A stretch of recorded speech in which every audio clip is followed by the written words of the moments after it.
Hello बच्चों, कैसे हो। आई होप कि आप सब ठीक ही होंगे।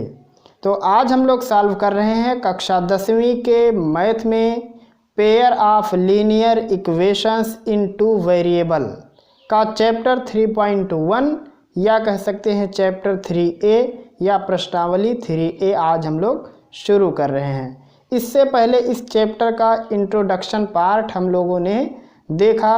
थ्योरी के कुल 5 पार्ट हमने दिए। पहले में पेयर ऑफ लीनियर इक्वेशन का इंट्रोडक्शन है, दूसरे में ग्राफ कैसे बनाते हैं, फिर उसके बाद तीसरे में है कि कैसे इनको हल करते हैं प्रतिस्थापन विधि, विलोपन और वज्रगुणन विधि पर।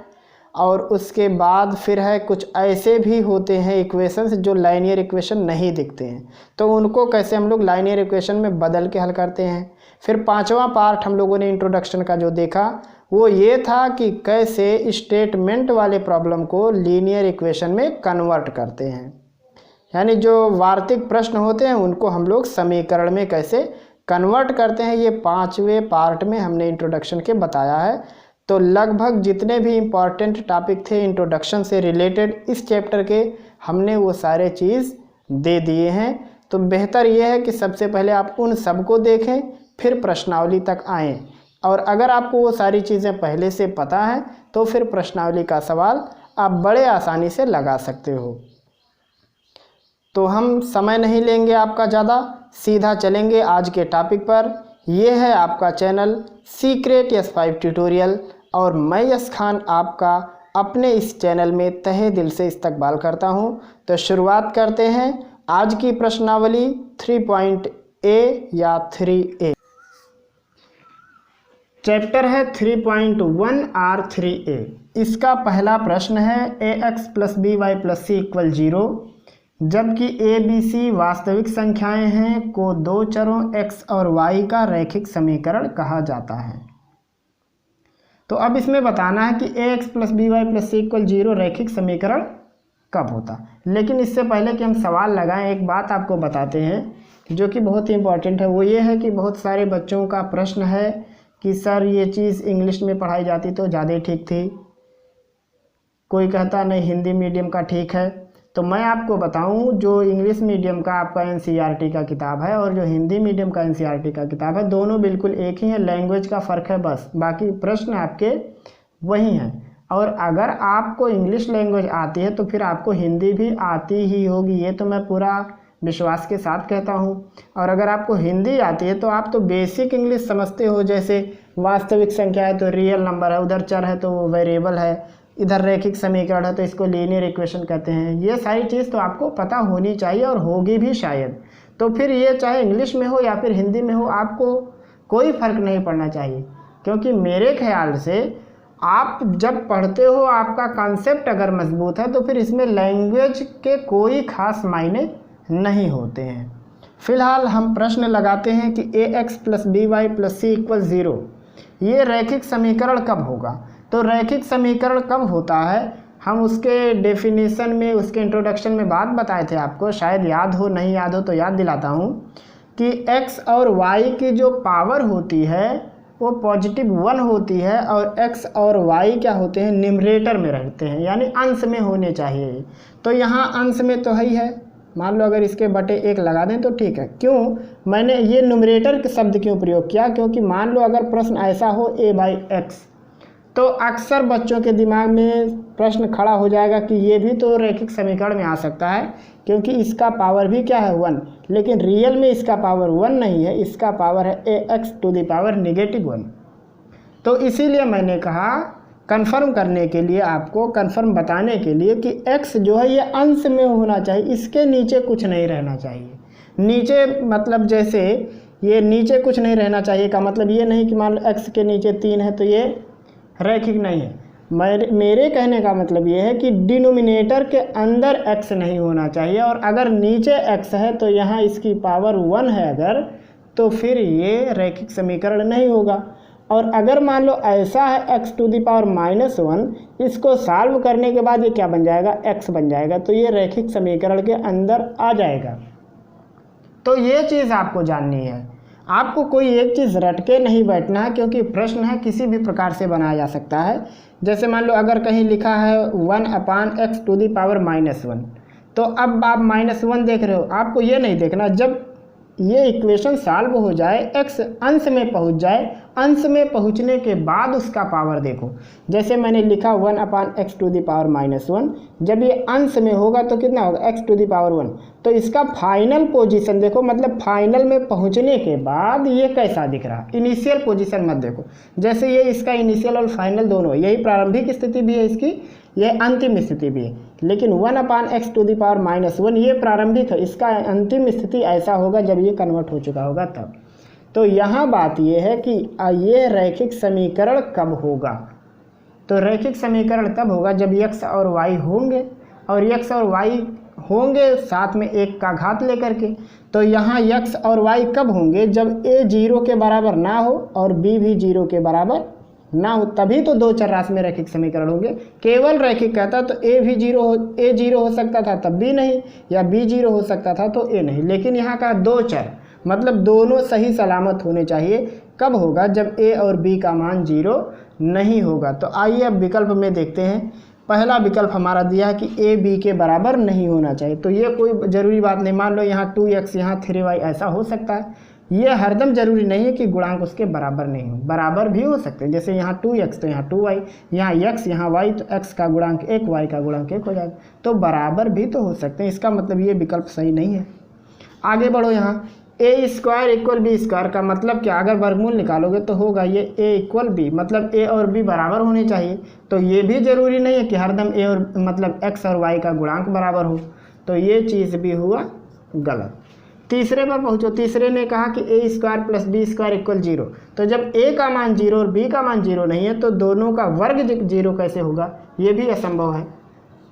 बचा कौन, चौथा, a² + b² = 0, मतलब a और b का वर्ग 0 नहीं होगा। ये वाली चीज़ सही है, कभी भी दोनों गुणांकों का वर्ग 0 नहीं होगा योगफल करने पर, क्योंकि अगर मान लो यहाँ -1 ले लो, यहाँ भी -1 ले लो, तो -1 का स्क्वायर 1 होगा, और यहाँ के -1 का स्क्वायर 1 1 2। यहाँ आप छोटी से छोटी अंक भी डाल दोगे तो भी वो 0 नहीं होगा। तो मेरे ख्याल से आपको यह प्रश्न समझ में आ गया। दूसरा प्रश्न है ax + by + c = 0 का प्रत्येक हल निम्न मानों का एक युग्म है। तो इसमें पूछा है कि अगर आप कोई एक लीनियर इक्वेशन सॉल्व करते हो तो आप क्या सॉल्व करते हो। तो जाहिर सी बात है हम लोग x और y की वैल्यू निकालने के लिए हल करते हैं, a और b की वैल्यू निकालने के लिए तो कभी हल नहीं करते, क्योंकि ये तो कोफिशिएंट है, गुणांक है। हम लोग क्या खोजते हैं, x और y। तो देखो जरा विकल्प में क्या है, कह रहा एक b के लिए दूसरा c के लिए, मतलब हम लोग b और c का मान निकालने के लिए समीकरण युग्म को हल करते हैं। क्या ऐसा रहता है, ऐसा तो कभी नहीं होता। हम लोग ये b c a b ये सब थोड़ी निकालते हैं। यहाँ का एक x के लिए दूसरा y के लिए, मतलब x और y की वैल्यू फाइंड करने के लिए हम लोग समीकरण को सॉल्व करते हैं। फिर अगला विकल्प इसका देखो, ये यहाँ देखो, सॉरी हम ये बता दिए, यहाँ देखो ऊपर भी दो विकल्प हैं, इनको देखो, एक a के लिए दूसरा b के लिए, मतलब a और b दोनों को निकालने के लिए, तो ये भी नहीं है, हम लोग a और b नहीं फाइंड करते हैं। एक a के लिए दूसरा c के लिए, ये भी नहीं है। हमारा विकल्प ये चौथा वाला करेक्ट है। तो अब देखते हैं तीसरा प्रश्न। तीसरा प्रश्न है ग्राफीय रूप से ax + by + c = 0 का एक रेखा दर्शाती है। मतलब ये ग्राफ, मतलब इस इक्वेशन का जब ग्राफ बनाओ तो उससे एक रेखा बनती है। तो समीकरण का प्रत्येक हल एक बिंदु है, मतलब इस इक्वेशन को सॉल्व करो तो जो प्रत्येक पॉइंट आएगा, हर एक पॉइंट इस रेखा पर वो कहाँ होता है ये बताना है। तो आपको पता है कि हर एक पॉइंट उसी रेखा पर तो होगा, क्योंकि पॉइंटों से तो मिल करके ये रेखा बनी हुई है।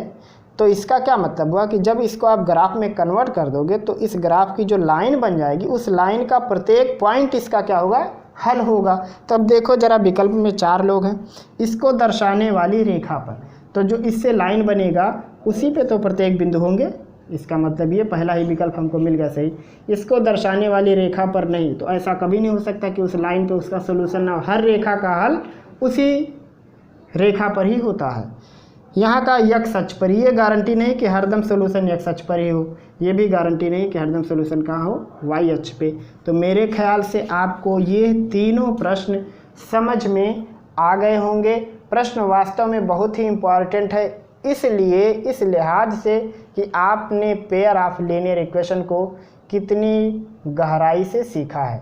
अगर आप जितने ज़्यादा गहराई से इसको जानते हैं तो इस प्रकार के विकल्प पर निशान आप बहुत जल्दी लगा ले जाओगे।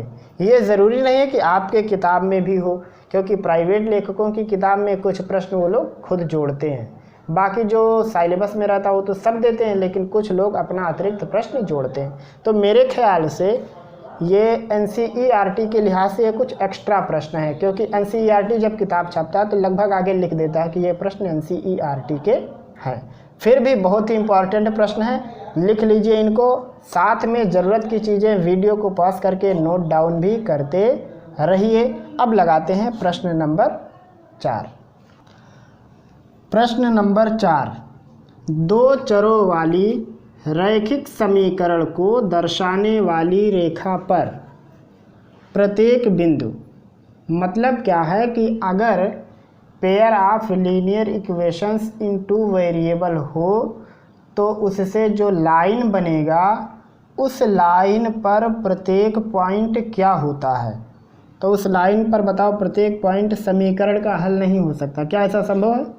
उस लाइन का तो प्रत्येक बिंदु समीकरण का हल होता है।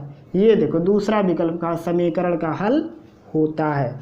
तो किसी भी रैखिक समीकरण को जब ग्राफ में कन्वर्ट कर दो तो उस ग्राफ का हर एक पॉइंट उस समीकरण का हल होता है।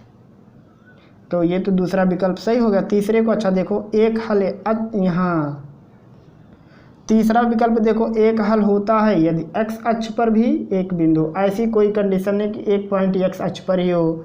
फिर कहा है ये नहीं एक पॉइंट y अक्ष पर हो, तो ऐसा तो कोई कंडीशन नहीं है कि वो पॉइंट x और y पर हो, कहीं पर भी वो पॉइंट हो सकता है। और हर एक पॉइंट समीकरण का हल होता है अगर आप किसी रैखिक समीकरण को ग्राफ में बदल दिए तो।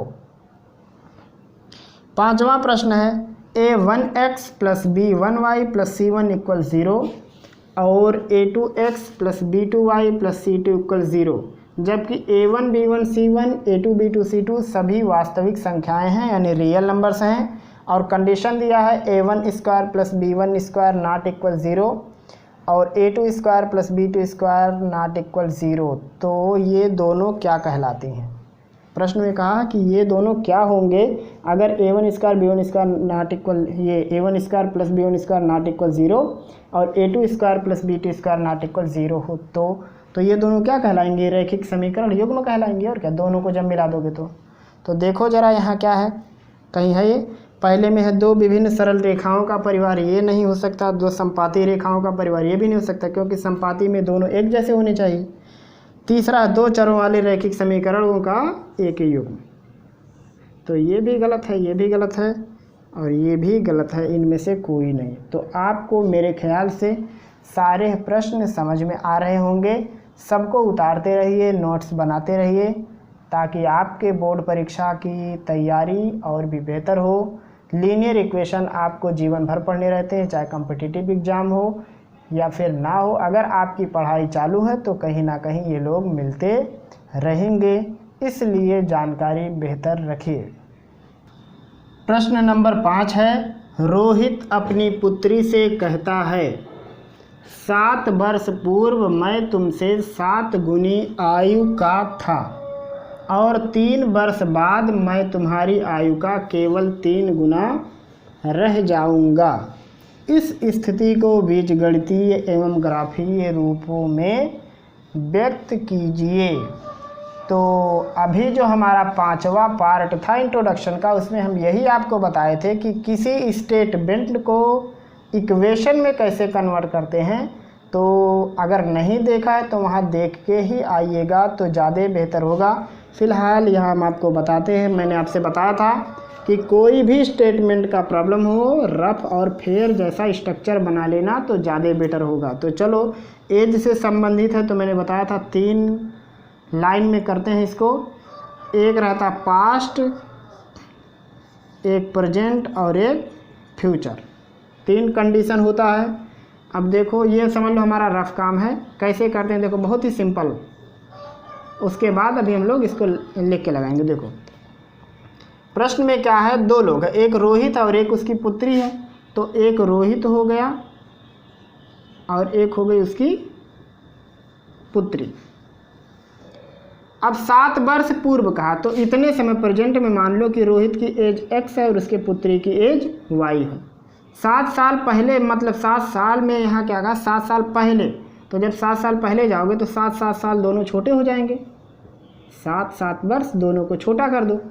अब इस समय क्या हुआ, रोहित क्या था, अपनी पुत्री का 7 गुना था। देखो प्रश्न में क्या कहा है, 7 साल पहले मैं 7 गुने आयु का था, तो रोहित 7 साल पहले की उम्र में पुत्री का 7 गुना था। फिर कहा 3 साल बाद, तो यहाँ पे -7 है और ये है +3, मतलब 3 साल बाद आए। तो 3 साल बाद अगर अभी x है तो 3 साल बाद होगा x + 3, अगर ये y है तो ये होगा y + 3। अब कहा 3 साल बाद मैं केवल 3 गुना रह जाऊंगा, तो जिसका गुना उसी में गुणा, ये सारी बात तो हम आपसे बताए थे कि जिसका भाग उसी में भाग, जिससे कम उसी में कम। तो ये हो गया कुल, देखो वर्तमान एज हो गया, ये 7 साल पहले का एज हो गया और ये 3 साल बाद का। तो ये तो हो गया हमारा रफ स्ट्रक्चर। अब इसको फेयर में कैसे लिखेंगे, देखो तो हम लोग ऐसा मानेंगे कि माना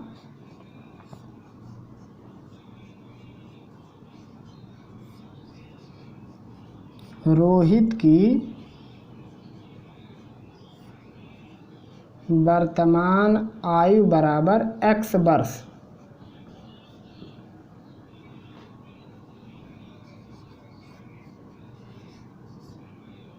पुत्री की वर्तमान आयु बराबर मान लेते हैं y वर्ष।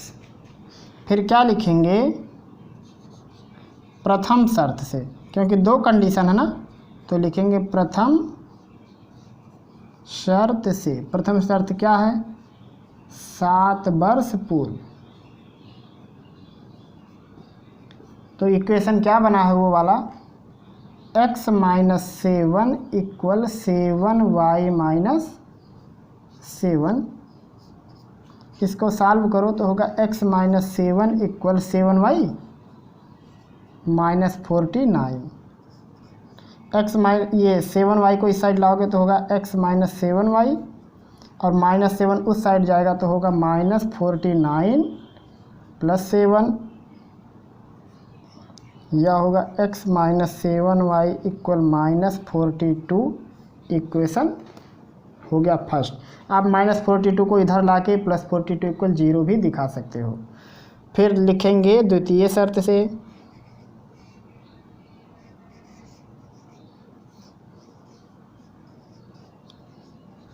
द्वितीय शर्त क्या है, 3 वर्ष बाद।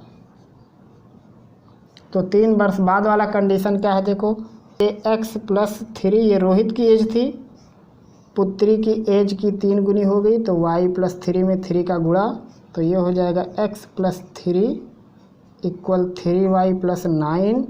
तो ये होगा यहाँ से यहाँ पे 3 को इस साइड लाएंगे तो होगा x - 3y = 3 उस साइड जाके घटेगा तो 9 में से 3 जाएगा 6। Equation second. तो यहाँ क्या लिखेंगे, अतः बीजगणितीय रूप,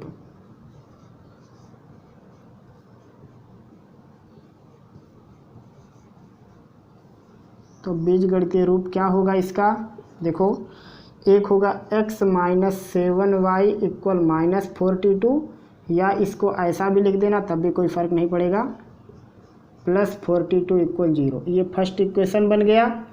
सेकंड वाला है x - 3y = 6, या लिख सकते हो x - 3y - 6 = 0। ये हो जाएगा इक्वेशन सेकंड। तो ये हो गया इस प्रश्न के पहले खंड, यानी बीजगणितीय रूप में जो कन्वर्ट करना था उसका हो गया जवाब।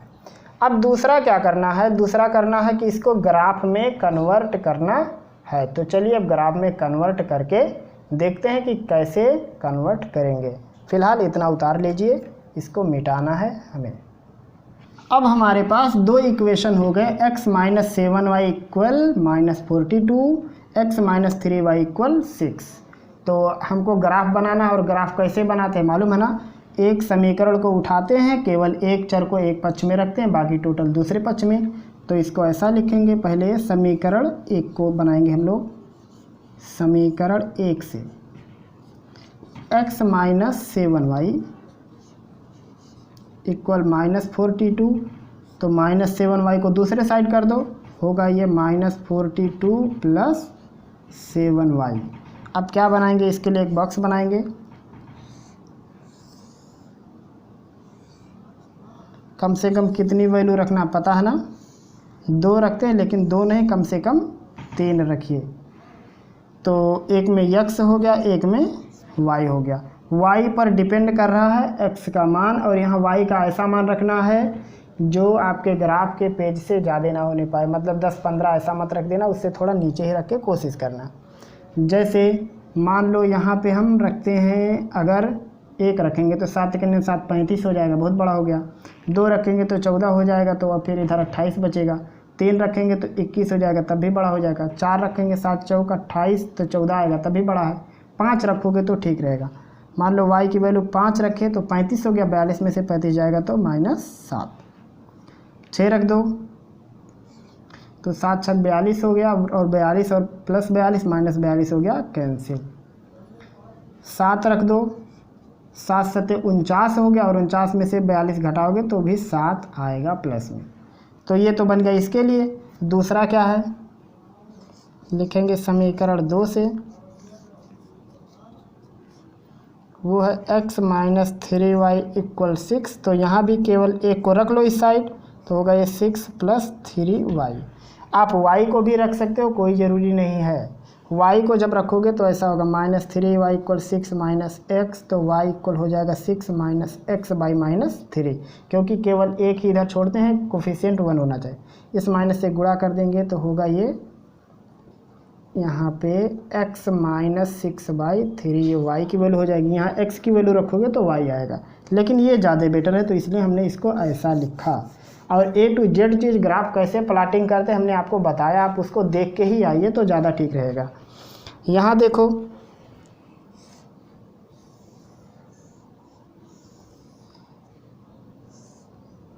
इसकी भी बनाओ 3 वैल्यू, एक x एक y की वैल्यू रखना है, x लाना। तो अगर यहाँ 1 रखो तो देखो 9 हो जाएगा, तो ये ज़्यादा कुछ ठीक नहीं है।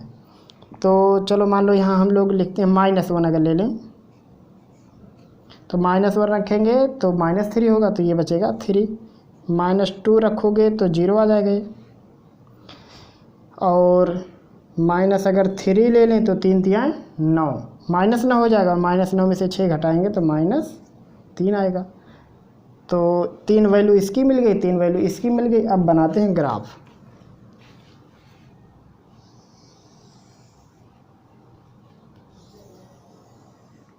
ये x, ये y, 1 2 3 4 5 6 7।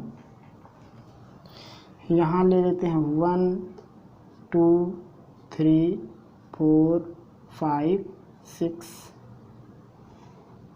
7। आपके उसमें कापी में पहले से बना रहता है ये 1 2 3 4 5 6 7। इधर 1 2 3 4 5 6 7।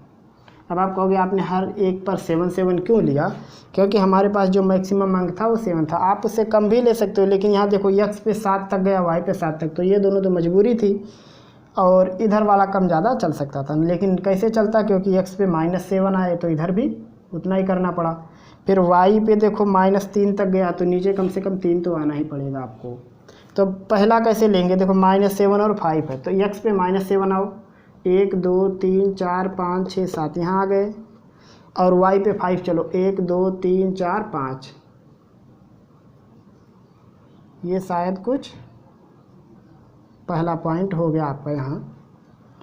दूसरा है x पे 0 और y पे 6, चलो तो x का 0 तो यही है, और y का 6 यहाँ है, तो दूसरा पॉइंट हो गया ये। तीसरा है x पे 7 y पे 7, तो x पे 7 1 2 3 4 5 6 7, और y का 7 ये है।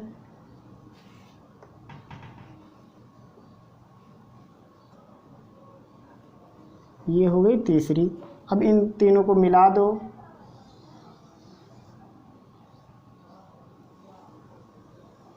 तो ये बन जाएगा 1 का ग्राफ। इसको बनाओगे तो x पे 3 y पे -1 आना, x पे 3 y पे -1, तो ये पॉइंट हो गया यहाँ।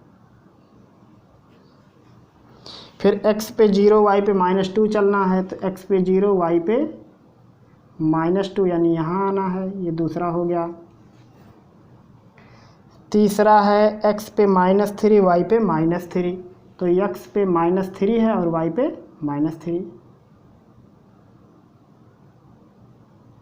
सॉरी तीसरा x पे 3 नहीं, x पे -3 y पे भी -3 है, तो x पे -3 और y पे भी -3, तो ये यहाँ मिल गया। अब आपके पास देखो ये 3 पॉइंट हो गए, और इस प्रकार से इनको बढ़ा देना।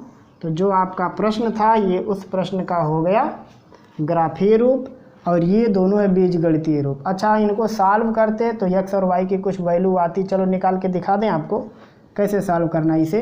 चलो सॉल्व यही कर देता हूँ कि x माइनस, इससे आगे आपको कुछ नहीं करना था, बस इतना ही करना है, लेकिन हम यहाँ सॉल्व करके आपको बता रहे हैं। x माइनस 7y इक्वल -42, ये फर्स्ट था। x माइनस 3y इक्वल 6, ये सेकंड था।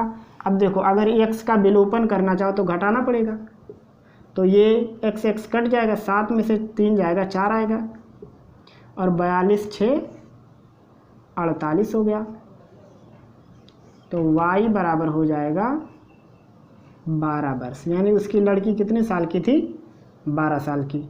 तो अब y का मान मान लो इसमें रख देंगे, तो 12 3 36 और उधर 6 जाके जुट जाएगा, तो x कितना हो जाएगा?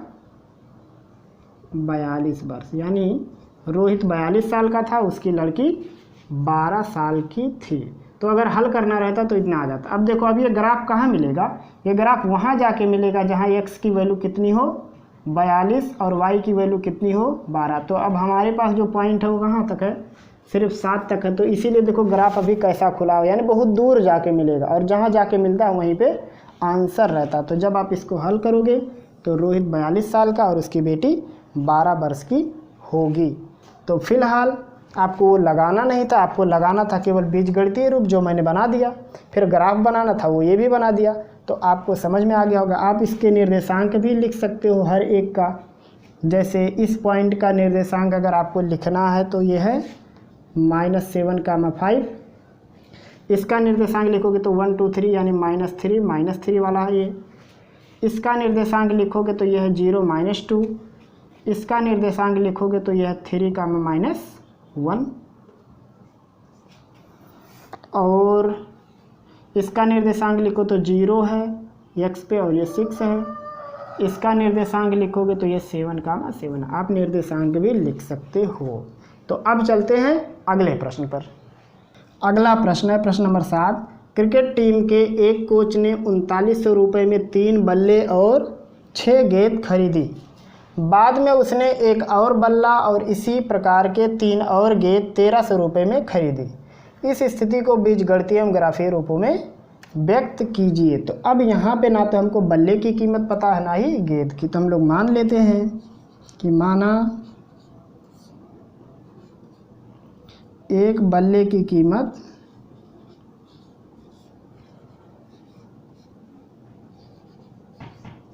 या मूल्य कुछ भी x रुपये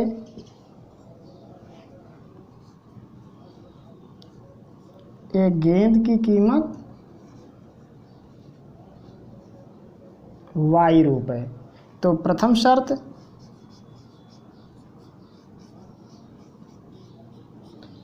क्या है? बल्ला कितना था? 3, तो हो जाएगा 3x। एक बल्ले का दाम x रुपया, तो 3 बल्ले का 3x। एक गेंद का दाम y रुपया, तो 6 गेंद लिया गया, तो हो जाएगा 6y बराबर 3900।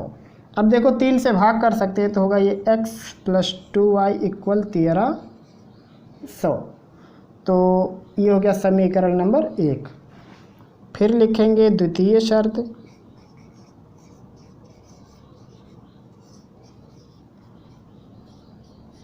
द्वितीय शर्त में क्या है? बाद में उसने एक बल्ला खरीदा, तो एक बल्ले का दाम x, और 3 गेंद खरीदा, तो 3 गेंद का दाम 3y बराबर 1300। समीकरण नंबर 2।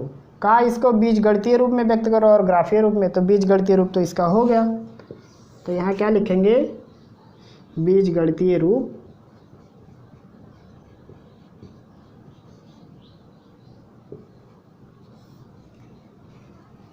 इसका बीजगणितीय रूप क्या होगा, x + 2y = 1300 या x + 2y - 1300 = 0। ये फर्स्ट इक्वेशन है। दूसरा है x + 3y = 1300 या x + 3y - 1300 = 0। Equation number second. तो ये हो गया इसका बीजगणितीय रूप। तो उतार लीजिए इतना। अब हम बनाने जा रहे हैं इसका ग्राफ। तो पहले वाले के लिए हम लोग कम से कम 3 पॉइंट खोजेंगे, और वो पॉइंट कैसे खोजते हैं, इसको सॉल्व करके। तो लिखेंगे समीकरण 1 से x + 2y = 1300, तो यहाँ से x होगा 1300 - 2y। अब ऐसे बॉक्स बना लो।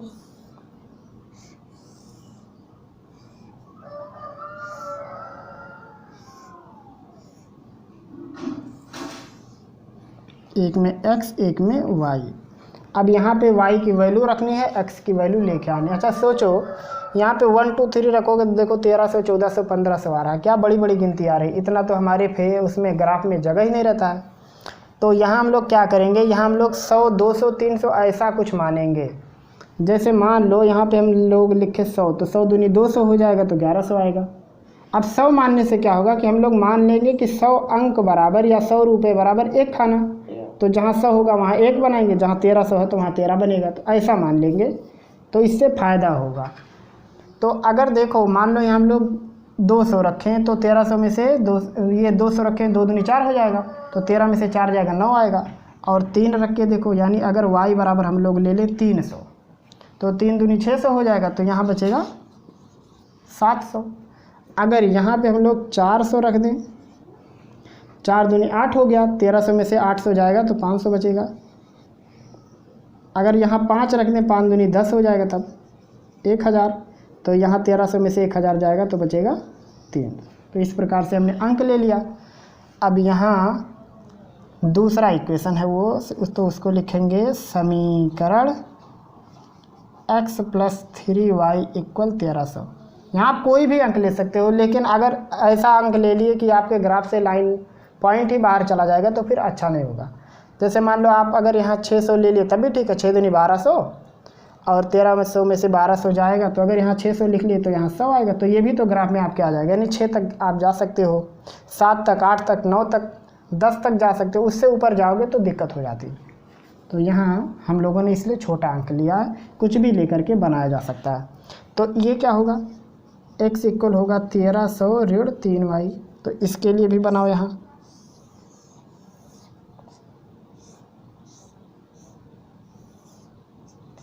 x y, यहाँ y की वैल्यू रखो।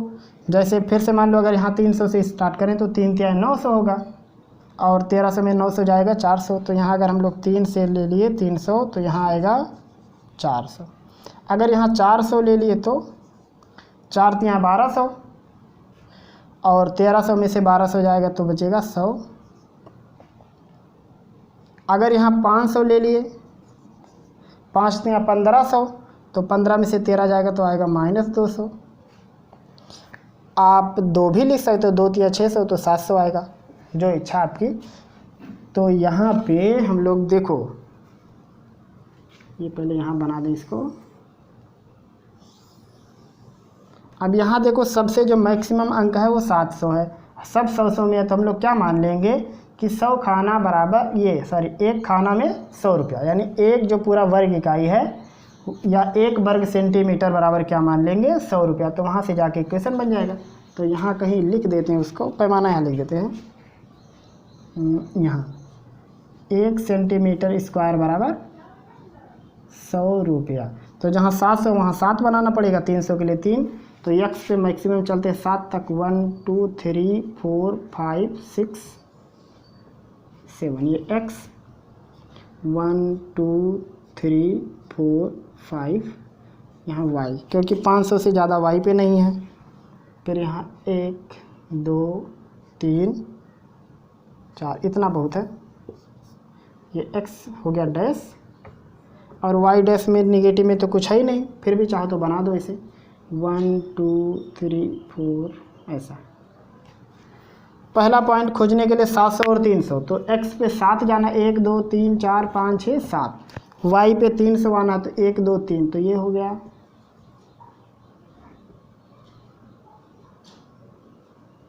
ये 700 300। फिर हो गया 500 400, तो y यहाँ पे 5 1 2 3 4 5, और ये 4,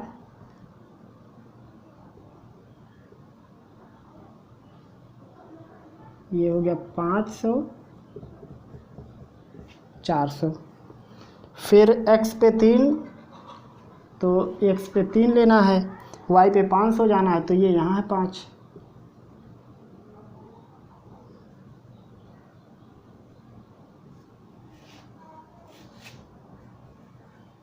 ये हो गया। अब इनको मिला दीजिए, ये बन गया एक ग्राफ। इसको बनाओ, x पे 400 लेना, यानी x पे 4 जाना 1 2 3 4, ये हो गया। y पे 300 आना, तो y का 3 ये है, यानी एक पॉइंट हमारा ये हो गया। x पे 400 y पे 300। फिर हो गया x पे 100 y पे 400, x पे 100 ये यहाँ है,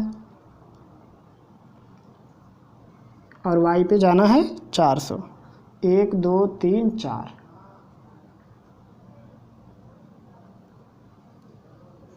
x का 100 y का 400। और उसके बाद फिर है x पे -200, तो x पे -200 ये है, और y पे है 500, ये पॉइंट है।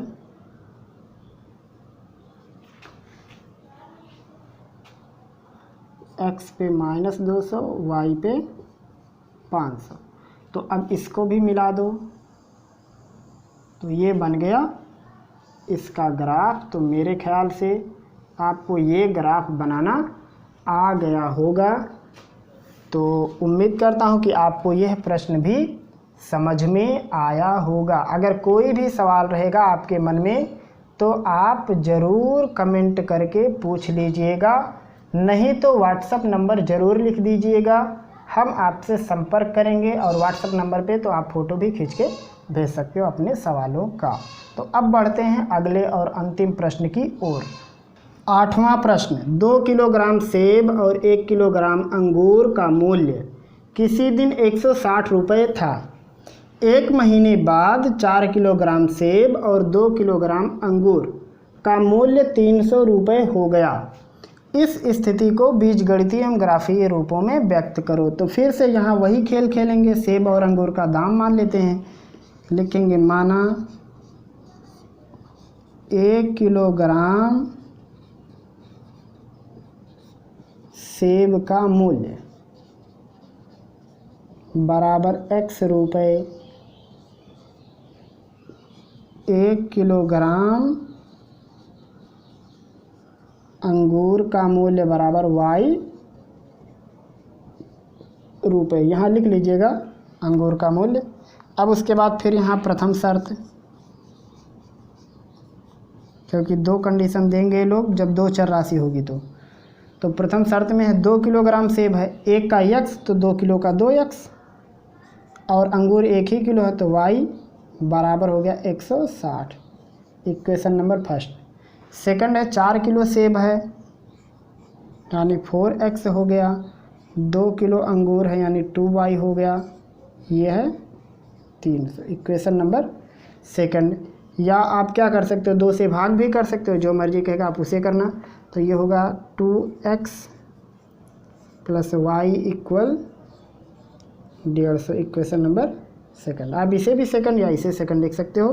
तो यहाँ ये हो गया बीजगणितीय रूप इसका तो ऐसा भी लिख सकते हो बीजगणितीय रूप के लिए, लिखोगे इसलिए बीजगणितीय रूप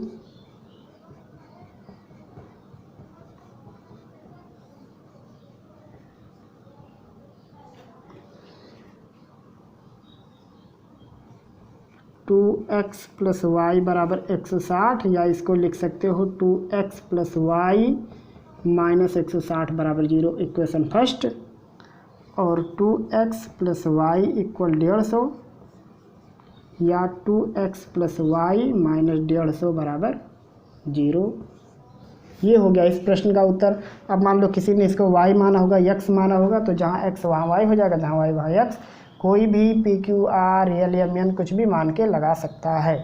आपको कॉन्सेप्ट अपना बेहतर रखना है, सवाल तो लगाने का तरीका सबका एक ही होता है। तो वो हो गया बीजगणितीय रूप। अब चलो इसको ग्राफ में कन्वर्ट करते हैं, उतार लीजिए इतना।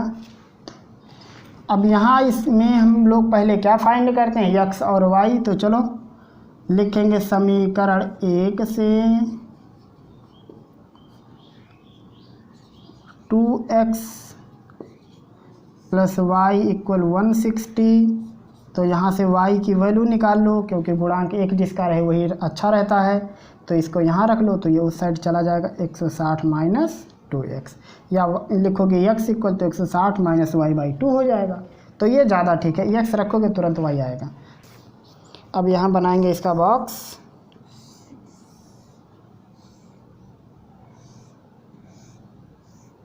कम से कम 3 लेना, 2 नहीं। x y, x की वैल्यू रखोगे y आएगा।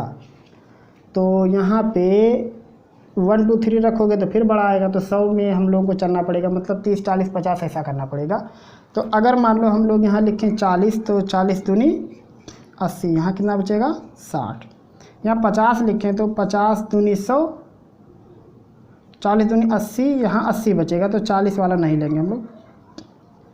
अब यहाँ मान लो हम लोग लेते हैं 50, तो 50 दूनी 100 हो गया। तो यहाँ कितना बचेगा 60। यहाँ अगर 60 लिखें, 60 दूनी 120, तो यहाँ 40 बचेगा। अगर यहाँ ये लिख दे 70, तो 70 दूनी 140, तो यहाँ बचेगा 20। दूसरे वाले के लिए तो दूसरा है हमारा, लिखेंगे समीकरण 2 से। दूसरा है 2x प्लस वाई इक्वल 150। तो यहाँ से y इक्वल होगा 150 ऋण 2x। तो इसका भी बना दो।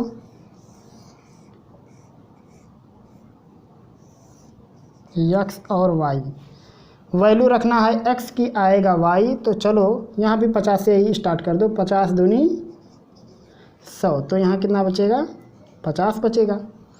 60 रख दो, 60 दूनी 120, तो यहाँ बचेगा 30।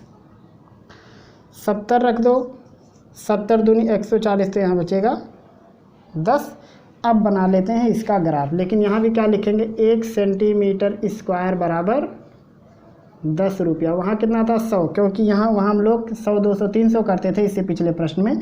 यहाँ देखो 50 60 70 ऐसा हो रहा। तो जब 10 को 1 मानोगे तो 7 बनाना पड़ेगा, 6 और 5। तो यहाँ लिख देना, मतलब पैमाना या मेजरमेंट। ये हो गया x और y। माइनस में कोई नहीं है तो सब इधर ही बना देते हैं। 70 तक गया ज़्यादा ज़्यादा। 1 2 3 4 5 6 7, इतना बहुत है। 1 2 3 4 5 6, इतना ये भी बहुत है। चलो पहले के लिए x 50 और y 60, मतलब 5 और 6। x पे 5 जाना, 1 2 3 4 5, y पे 6, 1 2 3 4 5 6। हाँ, तो y 6 यहाँ मिल गया, और ये 5 ये हो गया। x का 50, y का 60। दूसरा हो गया x 60 y 40। x का 60 तो यहाँ है, और y 40।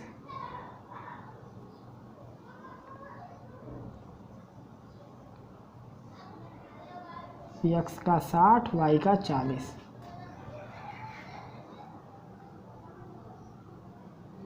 और फिर उसके बाद क्या है, x 70 y 20। ये देखो यहाँ गलत हो गया, ये यहाँ रहेगा। देखो 1 2 3 4, ये 4 है। ये यहाँ पे x का हो गया 60, y का हो गया 40। x 60 हो गया, y 40 हो गया। फिर x का 70 लेना, तो 70 ये और 20 लेना है,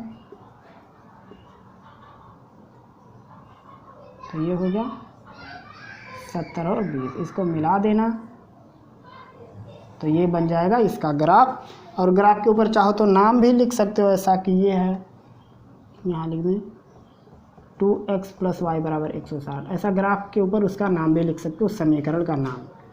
फिर यहाँ देखो दूसरा बनाना है, 50-50 लेना है, तो 1 2 3 4 5 और ये भी 5, 1 2 3 4 5, तो दूसरा रहेगा यहीं 50-50। फिर लेना है 60 और 30, x पे 60 y पे 30, तो ये 6 है, 1 2 3 4 5 6, y पे 30 लेना है, तो यहाँ आएगा 60 30। फिर x पे 70 y पे 10 लेना, तो x का 70 ये है, y का 10 ये है,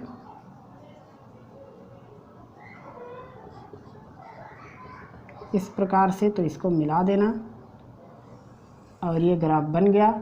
इसका नाम भी लिख सकते हो कि 2x + y = 150। तो मेरे ख्याल से आपको यह चीज़ समझ में आ गया होगा। और ये समांतर रेखा है। कैसे समांतर रेखा? देखो, समांतर रेखा का पहचान क्या बताए थे हम कि a1/a2 = b1/b2 ≠ c1/c2 अगर हो तो रेखाएं समांतर होती हैं, कोई भी हल नहीं होता। तो देखो यहाँ पे 2/2 मतलब 1, 1/1 मतलब 1, ये दोनों बराबर हैं, 160 और 150 ये बराबर नहीं है, तो ये समांतर रेखा बनाएगा। वहाँ भी देखो दोनों समांतर रेखाएं हैं, कभी भी नहीं मिलेंगी, तो इसका कोई भी सॉल्यूशन नहीं होगा, मतलब इसका कोई भी हल नहीं होगा। और अगर संगत असंगत की निगाह से देखा जाए तो ये एक असंगत समीकरण है। तो ये थी आज की प्रश्नावली 3A या चैप्टर 3.1। तो मेरे ख्याल से आपको आज के इस चैप्टर के सभी प्रश्न समझ में आ गए होंगे। किसी भी प्रकार का कोई सलाह सुझाव या प्रश्न है कमेंट सेक्शन के जरिए ज़रूर बताइएगा, या अगर कोई आपका बड़ा प्रश्न है जो कमेंट सेक्शन में लिखने में आपको परेशानी होती है तो आप अपना व्हाट्सएप नंबर लिखिएगा, हम आपसे संपर्क करने की कोशिश करेंगे, या फिर डिस्क्रिप्शन में हमारा ईमेल आईडी है, आप वहां से हमसे संपर्क कर सकते हैं। फिर मिलेंगे हम लोग जल्द ही, तब तक के लिए पढ़ते रहिए, लिखते रहिए, मुस्कुराते रहिए। खुदा हाफिज़।